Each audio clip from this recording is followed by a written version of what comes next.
Hey there, friends. How do you feel about sales? Did you just cringe or think to yourself that you suck at it? Let me ask you this. What's your sales strategy in your business? Are you thinking, yeah, Allison, I don't have a strategy? Or do you feel super slimy when you go in for the pitch? What if I told you you can get more sales with a proven unconventional way? When Johnathan told me his unconventional way to more sales, my mouth dropped open and the wheels were turning in my head. Ed Milet, I'm coming for you. You'll have to keep listening to hear what I'm talking about. Today, I'm honored to introduce you to Johnathan Grzybowski, the co-founder of Penji. This is such a cool company. They are a graphic design service that simplifies the creative process. They offer unlimited and on-demand access to dependable and vetted designers that will deliver a project in under 48 hours. And you get all of this with a monthly flat fee. I don't know about you, but I've never heard of an all-in-one graphic design membership service. Now grab your pen and paper because Johnathan and I are jumping into strategies that work and don't work, how to build your authority and community, and just wait until you hear his number one unconventional sales strategy. It's unbelievable. Hey there, Mom Boss. Welcome to the Social Media for Mompreneurs podcast, where we dive into Instagram, personal branding, marketing hacks, and content creation strategies, all while balancing family life. And don't forget, we do it the fun and easy way. I'm Allison Scholes, once a corporate marketing coordinator, a teacher, and now podcaster and coach. And yes, I'm that boss lady in sweatpants. Go ahead and hand out the kids' tablets, open those juice boxes, grab your coffee or wine, and hide in your closet. Let's get this party started. Hey everyone, welcome back to the Social Media for Mompreneurs podcast. And I am really excited today for this interview with my friend Johnathan. We are going to talk about sales strategies, but not what you think. It's not going to be what you think. It's going to be unconventional sales strategies. Before we dive into all of that, I would love for Johnathan to say hello and tell us what he does. Hi, Johnathan. Hello. I am the janitor, the marketer, the salesperson. I'm the CMO of a really cool organization called Penji. As a business is, when you started from the ground up, I was all of those things at one point in time, and luckily I got to a point where I'm able to have an amazing team that's able to do a lot of the really cool stuff. But Penji is an on-demand graphic design subscription, where if you think about it as like a gym membership, essentially we've taken the world of graphic design. One of the hardest things to do is to hire a graphic designer, and we turned it into a monthly subscription. So you don't have to find a graphic designer online. You don't have to interview them. You don't have to question whether or not they could do a job. You simply sign up for the service. You tell us exactly what it is that you want, and then you'll receive it back to you in under 48 hours. Wow, that is really remarkable. And I honestly have never heard of anything like that. So you're talking about this is like a flat rate monthly fee depending on the size of your business? Correct. Yeah. So the people that we work best with are people who are constantly in need of content. So people who are posting on social media, people who are doing sales tactics and strategies to obtain new clients, people who are trying to brand themselves, whether that's through the aspects of just like general marketing or whatever it is, advertisements. We work with those types of people that are constantly in need of content. So our services range around $499 a month. You can sign up for 1 month and never talk to us again, although we might cry, or you can sign up for an entire year, and that works the same as well. So we've really kind of turned the way that you think about graphic design on its head to a certain degree. So if the people that are listening out there, I'd like to throw like a very brief challenge, right? I think there's a lot of great DIY type of websites where you can go on to a particular website and you can sign up for the service and you can create everything that you ever wanted to create. That's great, right? And I'd say it works for a very large majority of the population. But there are some people out there who would pay to have more time in their day to do other things, right? Whether Mm-hmm. that's creating a logo, whether that's creating a content calendar filled with social media posts or blog images of things of that nature. Those are the people that value their time just slightly a little bit better. Not that necessarily, and it's okay if you don't have the budget for it. I hope and pray one day that you think about it and you can use a service like ours. But the people who can afford it, we're saving them countless hours of just mindfulness, where you just don't have to think about that because it's automatically going to be delivered to your inbox pretty much every single day. So those are a roundabout answer of what Penji is and how it helps people. And how did you come up with this concept? Well, honestly, a lot of the people that are listening right now, I'd probably say that you probably have this issue where you've talked to a freelancer or you've hired a digital marketing agency. Maybe you even hired a friend. Maybe that person was a little unreliable. Maybe their pricing was all over the place. Maybe you just went on like a freelance website and you were just like, hey, I want to do this and I want to create this, and you come up with it and it's great and it's beautiful and it's awesome, but then there's other elements where it's just missing, right? Mm-hmm. So Penji in particular was created off of a need that we had. We were a digital marketing agency working with like clients, multiple clients, and we had so much work that we needed to find graphic designers, and we couldn't find reliable graphic designers. And it was ridiculously hard. We had one graphic designer that was really good, and the rest of them were kind of just, I would say, mediocre. So we asked other people, our friends, and our at the time our closest colleagues, if what is the biggest problem that you have in business? And for the majority of them, they all said something along the lines of, well, I'm spending a lot of my time doing the marketing for my business, but not enough time on like sales and things like that. So that's when it kind of like the light bulb hit, and we're just like, well, we can serve that. We can service these people.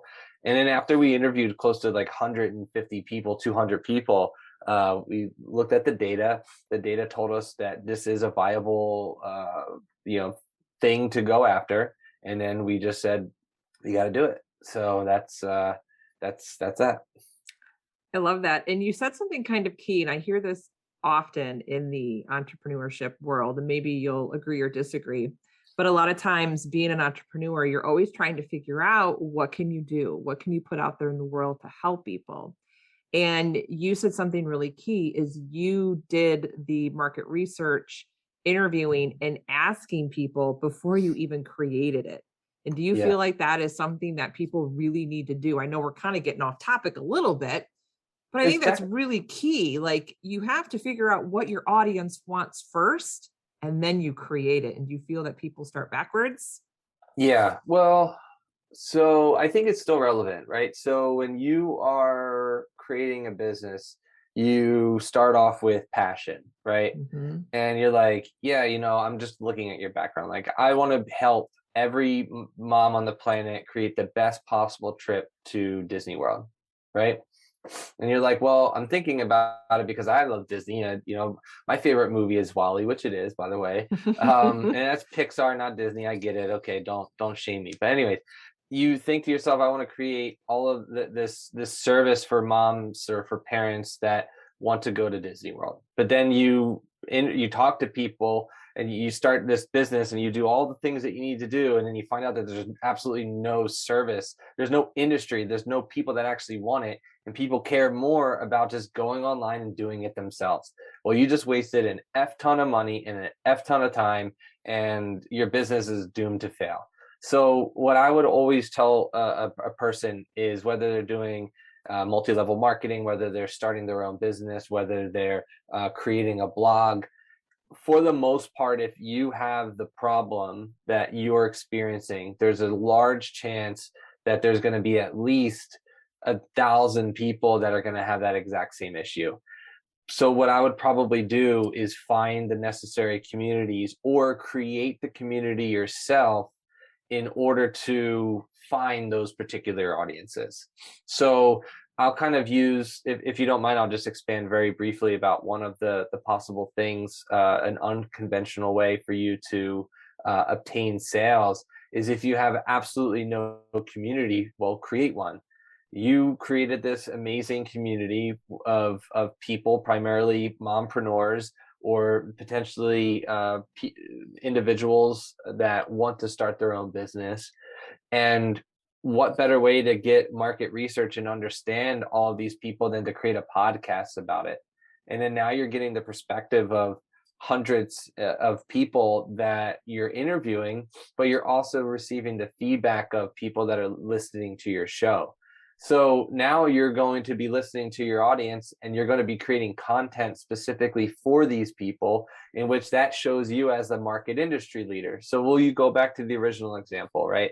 I want to start a business related to creating the perfect vacation for Disney World.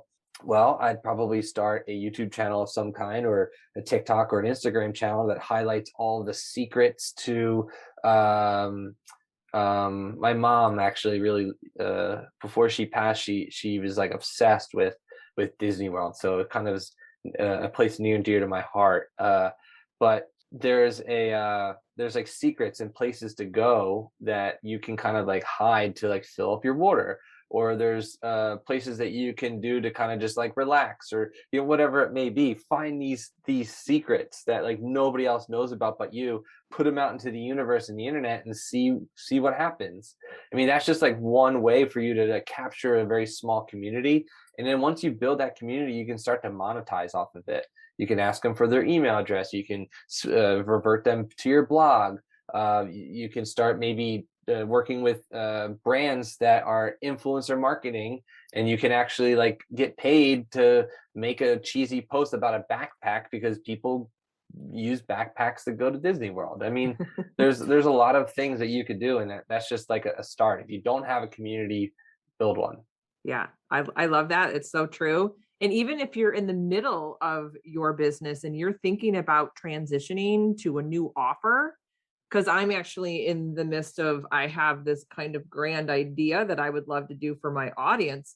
I'm not going to create it yet, because what I'm going to do is I'm going to get into my emails. I'm going to get into my Facebook group and my Instagram stories, and I'm going to poll my audience, and I'm going to poll them several times and just, verbalize it differently. And I'm going to see the feedback and just decide if I even want to do this. And I might even start a waiting list without it even being created.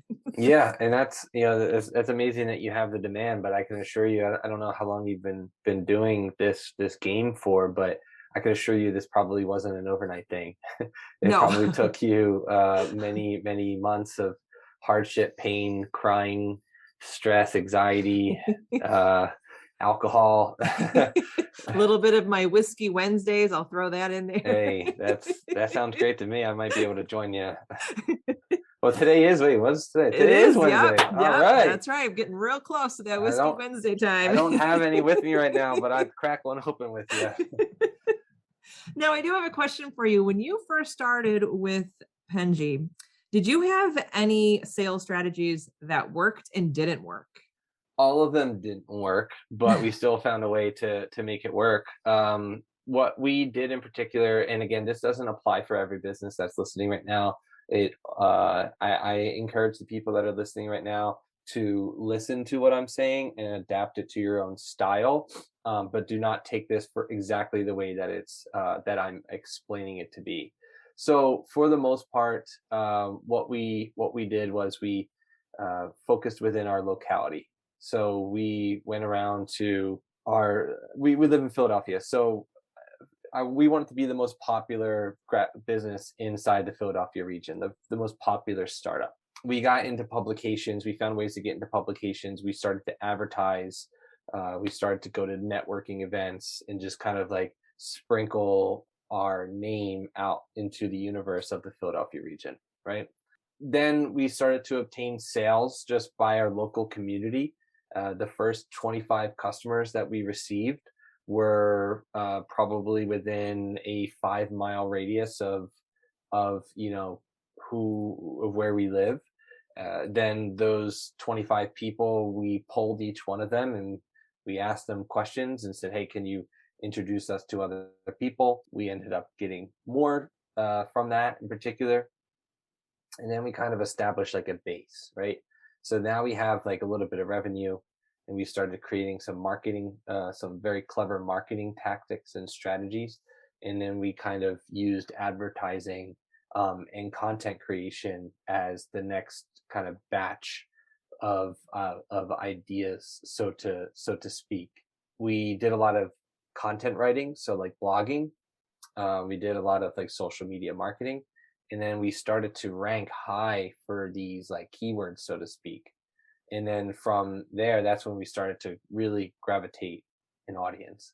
Our traffic to date on our website is higher than, I'd say, than a large majority of the blogs or the popular companies that you see today. And that's strictly because that we rank for keywords that are very specific to our industry. And that's a whole nother conversation. So the people that are listening, I recommend doing your due diligence and researching on SEO. It's a very lucrative thing, especially for bloggers, in order for you to obtain domain authority. And then from there, so we got the sales, then we used advertising from a local level. Then we started writing content in order to help our audience, whatever it may be. Again, using the example of the Disney World thing, that is the definitive guide to saving money on traveling to Disney World, right? And it's like not just like 500 words, it's like 2,000 words, it's like 5,000 words, right?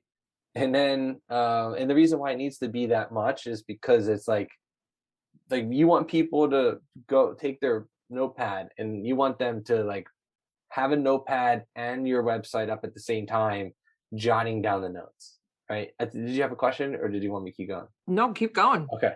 So now this 5,000 word thing is built into the universe. You have it on your website, or you have it on social media, whatever it is. If you can't afford a website, that's fine. Use it on your social media platform. Then you have like what I call an album, right? The album is like all of the hits. I mean, you can even do this before. You can do it either way, right? You could do it. You could flip flop it if you really wanted to. If you really want to go for the gusto, you know that this is like the thing that's going to drive revenue, then what I'd probably do is create that album and then have like other singles inside of that. Or you could do it the other way around, where you start to sprinkle a little bit and you do like singles that ultimately add up into your album. So each one of those singles can be its own video. It could be its own little series, whatever it may be. But I'd probably attach other forms of content around that one thing. And then now you have like a YouTube channel of some kind where people are starting to like pay attention to you as like the expert. You are the person to be, all things saving money at Disney World, for example. And then you're just going to rinse and repeat. You're just going to continue doing that. I'd probably suggest to people that maybe you create like a Patreon page where people can sign up and partake in a monthly subscription if you don't have the technology to do so.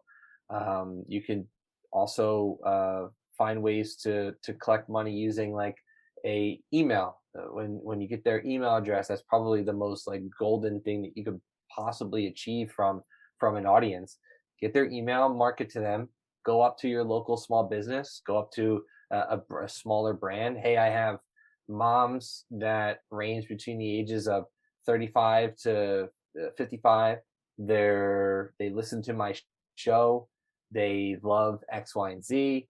And I want to give them, I want you to have access to my audience for a cost of X.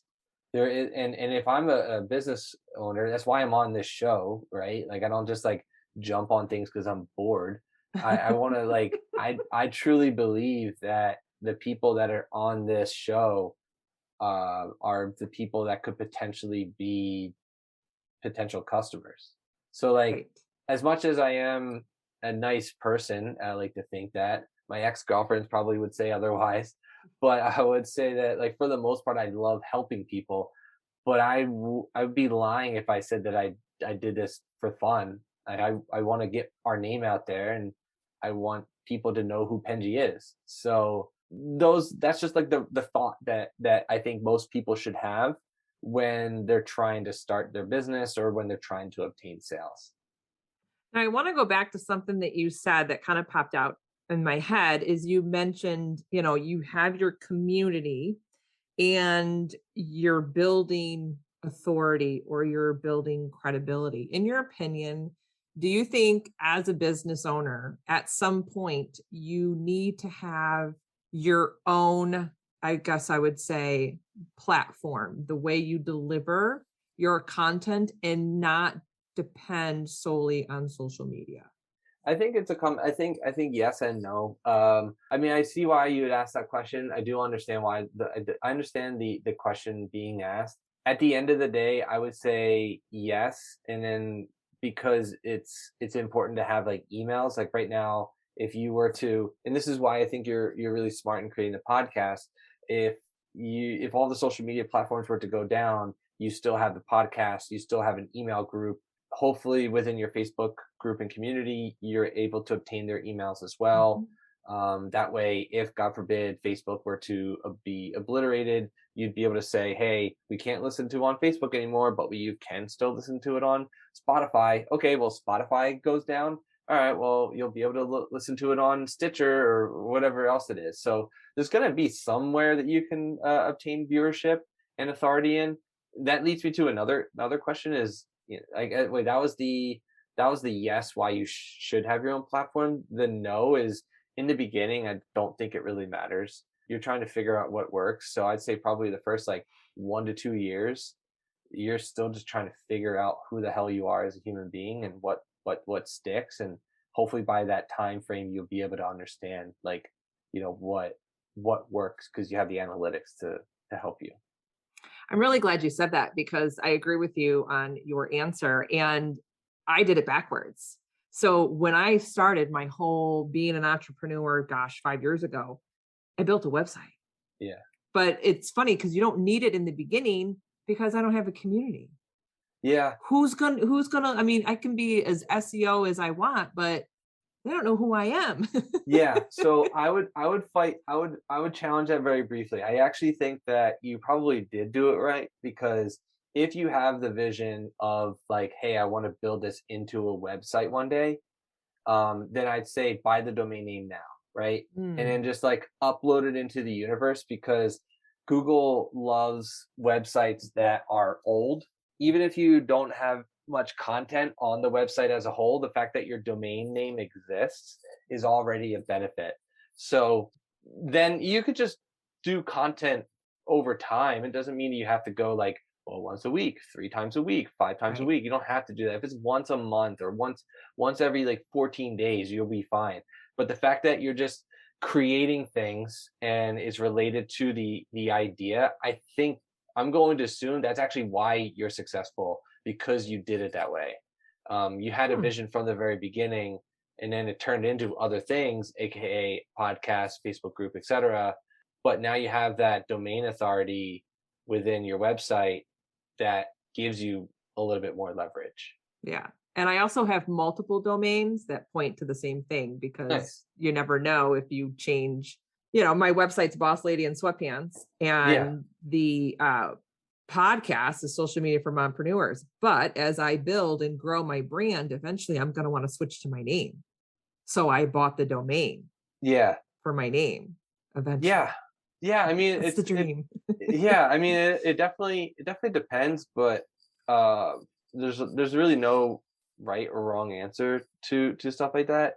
I mean, I kind of like Boss Lady in Sweatpants personally. If I could just give You you know like an what? I honest get opinion. compliments on it all the time. And a lot of moms are like, why didn't I think of that? So I'm like, Yeah, it's going to stay because it resonates with my audience, yeah, yeah. It and it definitely does for sure. And yeah. and at the end of the day, what I've realized, and this isn't a shot at you or anything like that, but at the end of the day, I don't think people care about the name of the person.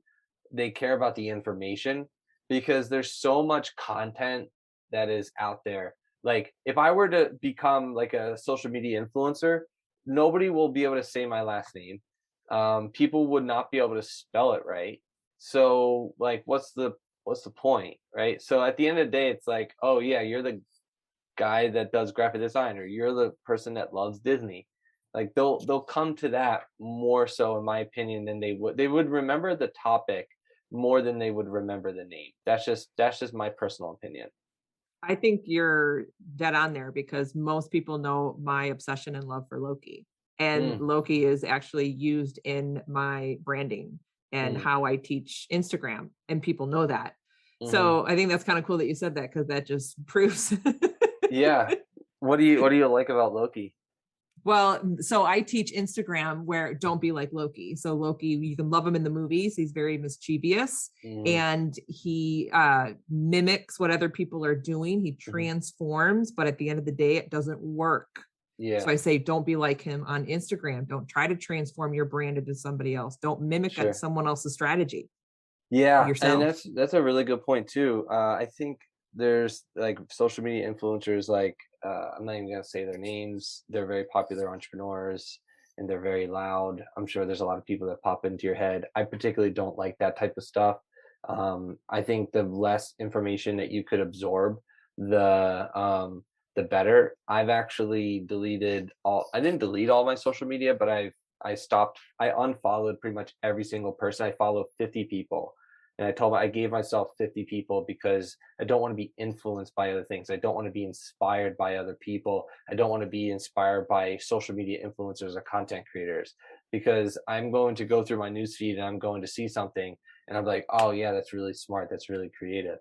I've stopped caring. I don't even follow people from like my girlfriend's friends. Like I don't care. Like if I meet you, I'll talk to you. I'll befriend you, but I'm not going to follow you on social media. I'm sorry. And so with that level of discipline, I think it's allowed me to focus on the things that make me important, that makes me profitable, that makes the business profitable, and I can focus better on the things that matter versus just scrolling through my news feed. Like today in particular, I wake up around 7 o'clock. I go to the gym. I eat breakfast. I go to work. I work from 10 o'clock to about 6. I then have to go home. Then I have, another life. I have a dog that's coming, a house, a girlfriend, and so it's just like, how am I going to fit time to do? I mean, you're a parent. How am I going to fit time to go on social media? And if I were to spend a half hour or an hour on social media scrolling through my news feed, what can I do to optimize my time? And I'll bet you $1 million that you could probably make money within that hour versus that of consuming some other bullcrap content. Yep. Oh, I couldn't agree with you more. And I always say to my audience, stop consuming and start creating. Yeah, Yeah, for sure. absolutely. Yeah. Get on with intention. That's my biggest rule. Why are you on it? Get out of the scroll, get on with intention, make Yeah. connections, have conversations. Like just stop. Yeah, and I do want to I don't know how many more questions that you have, but I do want to at least state a very high ticket item way to obtain a sale. There's like, we talked primarily throughout this conversation of, well, maybe primarily me blabbing and you just, listening. um, but for the most part, that we talked about low end tickets, like low end sales. Like that's the the grapes that fall off the vine. But now we want like a whole vineyard, right? Mhm. So a high ticket item that I always, a high ticket person or a meeting or whatever it may be, what I use is I use a service called Loom, Loom. Mhm. It's free for I think 25. I'm not associated with the company. I just think it's really good, that service, because of two things. Number one, it allows you to record your screen. It also allows you to record your face. I think people do business with people who they can relate to, and so sometimes if I want to book a meeting with somebody who's like out of my league, so to speak, I record myself. I tell them what my intentions are. Excuse me. I send them the link, and then as soon as they open it, I get alerted, and I send them a follow up email. Hey, I saw that you saw my video. What do you think? Do you have 10 minutes of your day to talk to me? And I'm really good at getting into places that I don't belong. I swear by that tactic and strategy. So do you think that is probably your biggest unconventional way? I would say that is the most profitable one. Yeah. Okay. So, Yeah. because as you talked about Loom, I'm very familiar with Loom. I've used it before, but I've always provided like quick trainings for clients. Yeah. But when I you use it for that said, too. yeah, but you just said that you would send an email with the link to the Zoom, and that's how you were getting to, people that you would probably never be able to interact with just a generic email. Yeah. So it's making me think how to pitch that I would want somebody on my show or to be on someone else's show. Yeah. That's the easy part. Huh.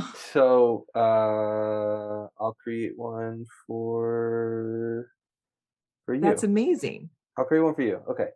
I'll go study first. Okay. So hey Allison, just saw that you celebrated your birthday.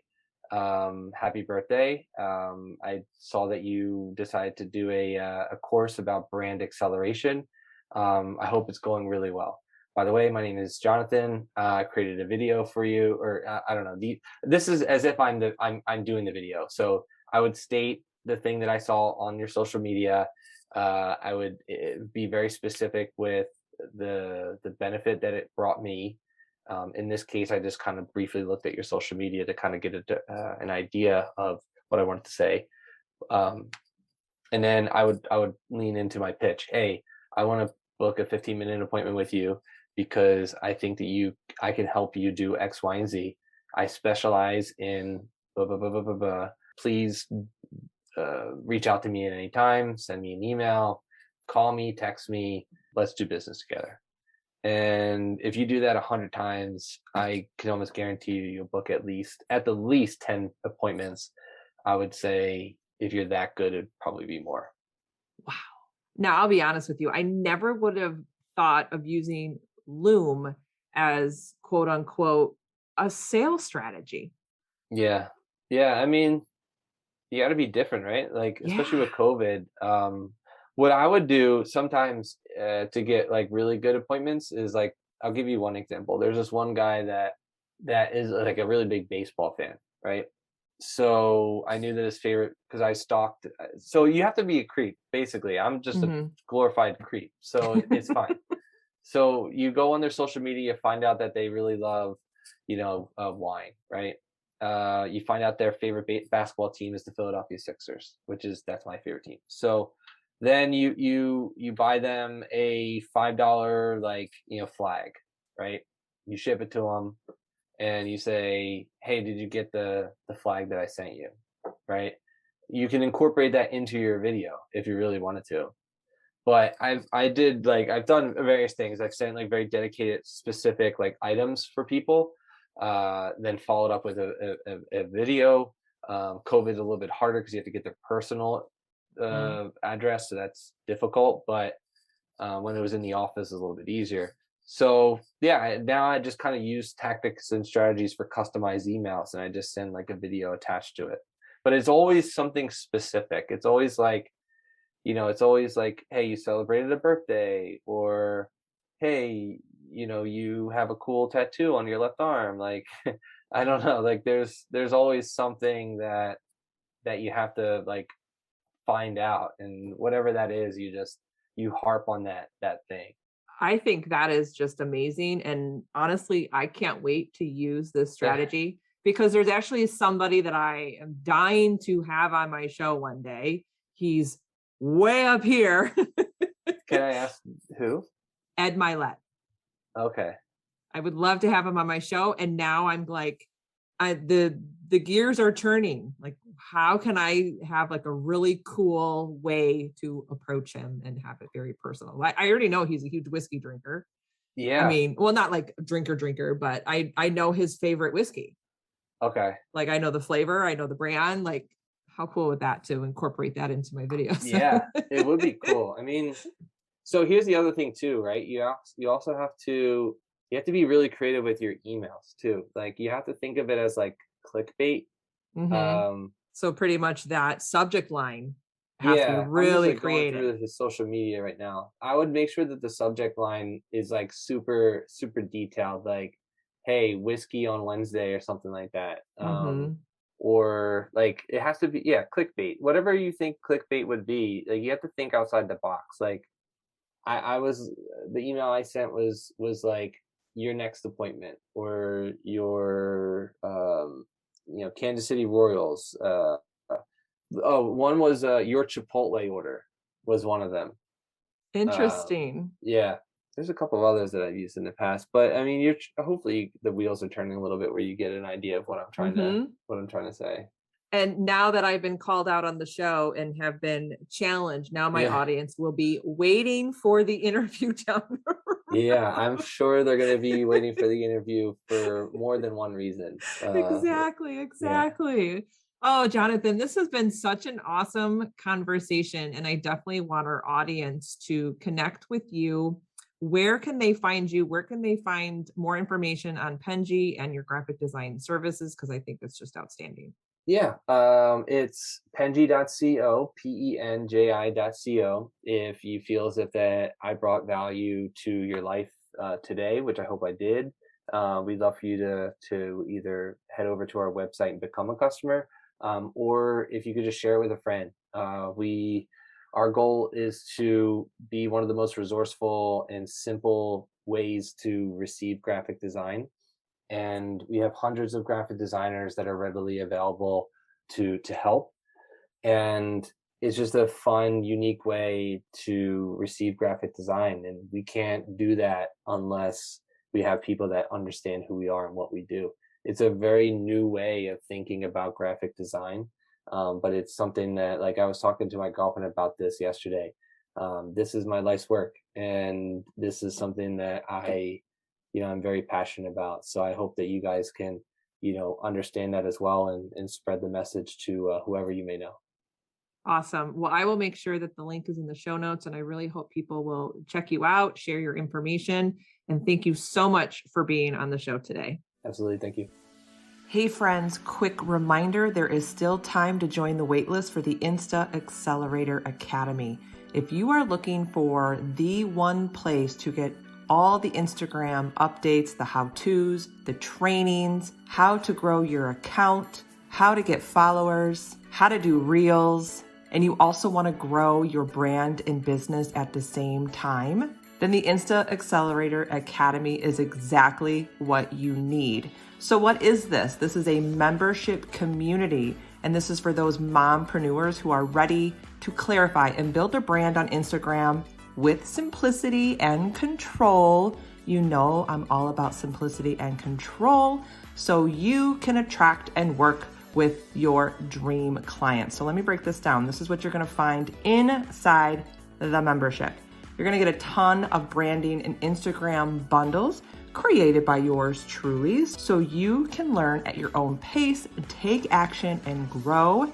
There will be monthly live masterclasses, including relevant Instagram news, updates, and strategies. There'll be guest expert trainings and masterclasses, monthly live coaching calls, so you can ask me all your questions. There will be a private Facebook community full of mompreneurs like you that you can connect with and support. I'll also have challenges, caption templates, story templates, stock photos, and reel templates to help you boost your account and get the visibility you desire. If this is something that you need, get on my wait list because I will be launching it very soon, and go grab that link in the show notes.